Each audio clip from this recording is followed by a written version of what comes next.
रासा international school की तरफ से आप सभी का इस वीडियो में स्वागत है। प्यारे बच्चों, आज हम हिंदी व्याकरण का पाठ 20 जिसका नाम है पत्र लेखन वह पढ़ेंगे। यह पृष्ठ संख्या 118, 119, 120 व 121 पर है। तो आइए शुरू करते हैं। पाठ 20 पत्र लेखन। पत्र क्या होता है? Letter writing. पत्र किस प्रकार लिखते हैं उसके विषय में आज हम यहाँ पर पढ़ेंगे। आज के समय में किसी को दूर दूर तक संदेश भेजने एवं प्राप्त करने के अनेक साधन हैं, जैसे मोबाइल, टेलीफोन या इंटरनेट आदि। आज का जो समय चल रहा है उस समय कोई भी व्यक्ति दूर है तो उससे बात करने के लिए या संदेश भेजने के लिए बहुत से साधन हैं, जैसे मोबाइल फ़ोन है, टेलीफोन है, इंटरनेट है। इसके द्वारा हम बात कर सकते हैं, उन्हें संदेश पहुंचा सकते हैं। लेकिन पहले के समय में, पुराने समय में, प्राचीन काल में यह सुविधाएं मौजूद नहीं थी। तो उस समय क्या होता था? पत्र लिखा जाता था। तो पत्र क्या होता है, किस प्रकार लिखा जाता है, वह पढ़ते हैं। पत्र लेखन एक कला है। पत्र लिखना एक क्या है? एक कला है। इसका आज भी अपना विशेष स्थान है। पत्र लिखने का आज भी एक अपना विशेष स्थान है, एक जगह है। स्कूल, कॉलेज, दफ्तर और सरकारी कार्यालयों में पत्र व्यवहार द्वारा ही कार्य किए जाते हैं। स्कूल में, कॉलेज में, दफ्तर जो ऑफिस होते हैं या सरकारी कोई कार्यालय होते हैं, वहाँ पर क्या होता है? पत्र द्वारा ही कार्य होते हैं। पत्र वहाँ दिया जाता है, तब वह काम आगे होगा। आपने देखा होगा स्कूल में एप्लीकेशन लगती है, यदि आपको कोई भी छुट्टी लेनी हो, प्रार्थना पत्र लगता है जिसे बोलते हैं। और कोई भी यदि आप बीमार हैं तो डॉक्टर की भी एप्लीकेशन लगती है। तो वह सब क्या है? पत्र के द्वारा ही होते हैं।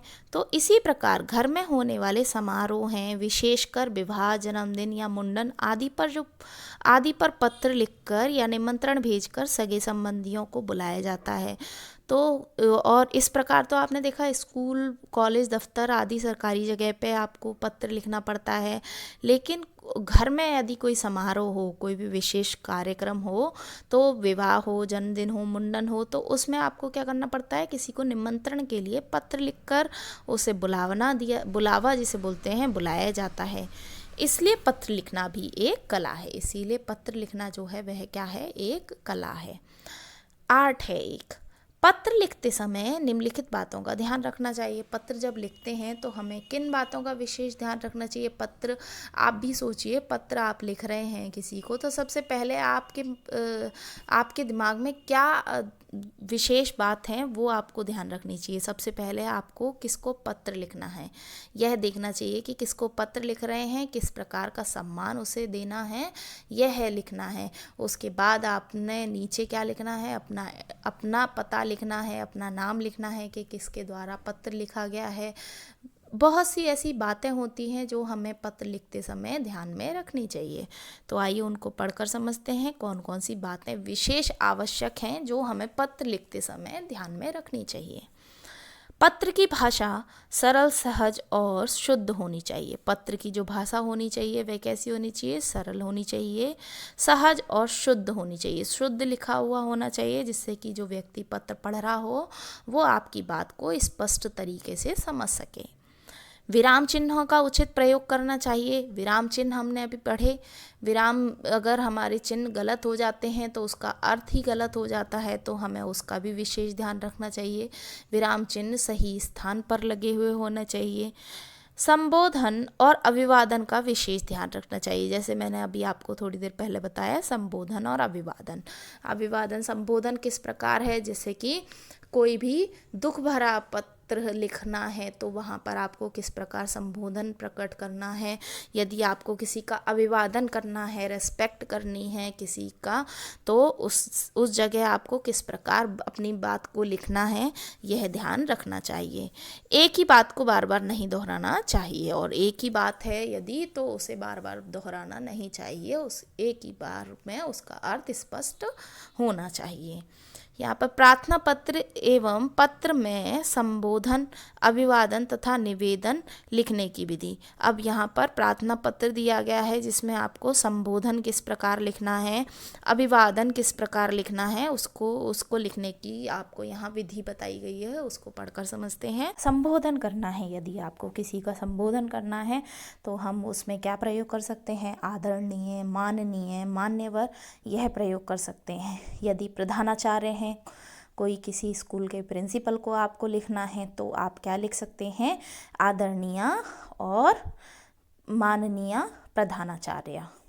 तो प्रधानाचार्य हैं तो आप इस प्रकार आदरणीय, माननीय यह लिख सकते हैं। अब निवेदन करना है तो निवेदन में आपको क्या लिखना है, आपका आज्ञाकारी शिष्य या आपकी आज्ञाकारिणी शिष्या। तो आप इस प्रकार फिर अपने कक्षा का नाम, वर्ग जो है आपका, और अनुक्रमांक, इस प्रकार आप अभिवादन, निवेदन, संबोधन लिख सकते हैं। अब उसके बाद है रिश्तेदार या सगे संबंधियों को लिखें, अगर पत्र लिख रहे हैं तो उनको किस प्रकार संबोधन, अभिवादन तथा निवेदन लिखते हैं, उसकी यहाँ पर विधि बताई गई है। तो संबोधन, अगर आपको रिश्तेदार या सगे संबंधियों को लिखना है तो संबोधन में आप क्या लिख सकते हैं, जैसे आदरणीय लिख सकते हैं, पूजनीय माताजी हैं तो माताजी लिख सकते हैं, पूजनीय पिताजी हैं उनके लिए लिख सकते हैं, दादाजी, दादी जी तो पूजनीय हैं, आदरणीय हैं, वह लिख सकते हैं। अगर भाई को, मित्र, सखी को लिख रहे हैं तो प्रिय भ्राता, प्रिय मित्र, प्रिय सखी, इस प्रकार संबोधित कर सकते हैं। उसके बाद अगर अभिवादन करना है उनका तो अभिवादन में आप क्या लिख सकते हैं, सादर चरण स्पर्श, सादर प्रणाम, सादर नमस्कार, प्रणाम, नमस्कार, तो इस प्रकार आप लिख सकते हैं। अब रिश्तेदारों को आप निवेदन लिखना हो तो आप निवेदन में क्या लिखेंगे, जैसे आपका बेटा है जिसने पत्र लिखा है वह, आपकी बेटी, तुम्हारा भैया, तुम्हारी दीदी, तुम्हारा अभिन्न मित्र और तुम्हारी सखी, जो भी है आप निवेदन उनसे जो लिखना चाहें वह भली भांति लिख सकते हैं। तो आज हम इतना ही पढ़ते हैं। अब हम पत्र लिखेंगे, प्रार्थना पत्र किस प्रकार लिखा जाता है उसकी विधि हम नेक्स्ट वीडियो में सीखेंगे। धन्यवाद।